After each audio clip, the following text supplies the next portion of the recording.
Dieu. Amen. Je viens rendre grâce et dire merci au Dieu du prophète Paul Dominique. Je vais être bref. En fin 2015, j'étais tombée sérieusement malade. Et ceux qui m'ont connu, certains ont dit que j'étais atteinte du VIH. Ils ont raconté comme ils ont voulu raconter. Mais en fait, j'avais eu une grossesse tellement difficile. Et on m'a détecté, je crois, 5 cas de maladie. Et celle qui était plus grave, c'était insuffisance rénale. On a essayé de me traiter, je suis sortie de l'hôpital. Au sorti de là, maman me dira que même si on m'a soignée, même si j'ai été suivie par des médecins, mais je dois quand même voir un serviteur de Dieu. C'est là où on m'a dit à Ningala, Karine Koufouassoni, mon passe. On a fui l'Iloba, mais on n'a rien fait à l'Iloba. Et je préfère qu'on reparte comme ça. Je veux voir clair parce que là, si je traîne, je risque de perdre. C'est comme ça qu'on est allé. Là, le siège se trouvait encore au charbonnage. On est allé. Normalement, on partait pour Bel Air voir Mos Merveille. En arrivant là-bas, maman s'est rappelé que c'était un jour de culte matinal. Donc, on est revenu au charbonnage. Lorsque le responsable sortant m'a vu, il a crié sur maman. Il a dit, mais qu'est-ce qui s'est passé? Tu as laissé qu'on te mette le cercueil de ta fille sur la tête. Karine est en train de mourir.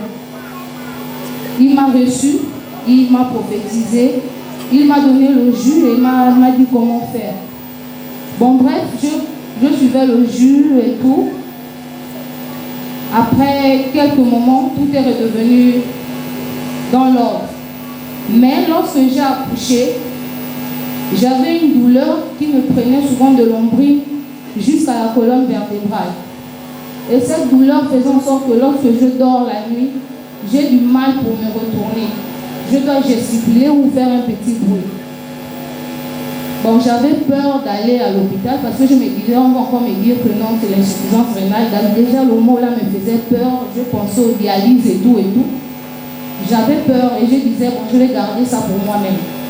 Un jour, j'en ai parlé à maman. Bon, je n'ai pas voulu m'accentuer sur ça. J'ai laissé tomber. Le jour que nous sommes allés à Baraka, après l'animation, je me suis assise tout d'un coup.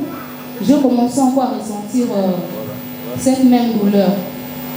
Je n'arrivais pas à un moment où je m'assois, mais comme on avait interdiction de nous déplacer, donc j'étais obligée de supporter avec la douleur. Je suis restée, je transpirais même à grosse goutte. Au moment où le prophète s'est levé pour la bénédiction, j'avais ma main comme ça. J'avais ma main sur la hanche. Il priait, j'avais les yeux fermés, à un moment où je les ouvrais. En fait, j'avais tellement mal.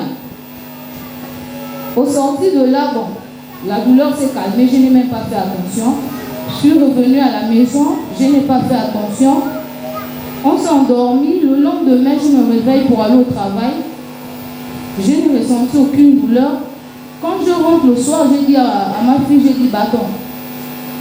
Quand je me suis réveillée, est-ce que tu m'as vu faire un geste comme d'habitude quand je fais l'habitude? Elle me dit non, maman. J'ai dit, bon, ok, je vais voir un peu jusqu'à mercredi, c'est que ça va donner. J'ai continué. Mardi, c'est pareil. Mercredi et jusqu'aujourd'hui, je vous assure, je n'ai plus jamais cette douleur. Je dors tranquille, je me réveille tranquillement et je crois fermement que je suis guérie de ça. Voilà pourquoi j'ai dit merci au Dieu du prophète Paul Dominique. Et vraiment, nous sommes au bon endroit. Parce que cette église a beaucoup fait. Moi-même, je suis un témoignage d'ici. Cette église a beaucoup fait pour moi. Cette église m'a sauvé de la mort. Ça m'a sauvé de la mort, moi et ma fille. Ça m'a épargné de beaucoup de choses. Ça m'a enlevé dans la boue où j'étais. Parce que oui, vraiment, je reviens de la boue. Je reviens de la boue. Et grâce à ma petite soeur qui est là, grâce à elle, malgré ma têtuesse, mais elle nous a montré le bon chemin. Elle nous a montré le bon chemin. On se retrouvait dans cet endroit. Vraiment, je dis merci à ce Dieu-là. Amen. Amen.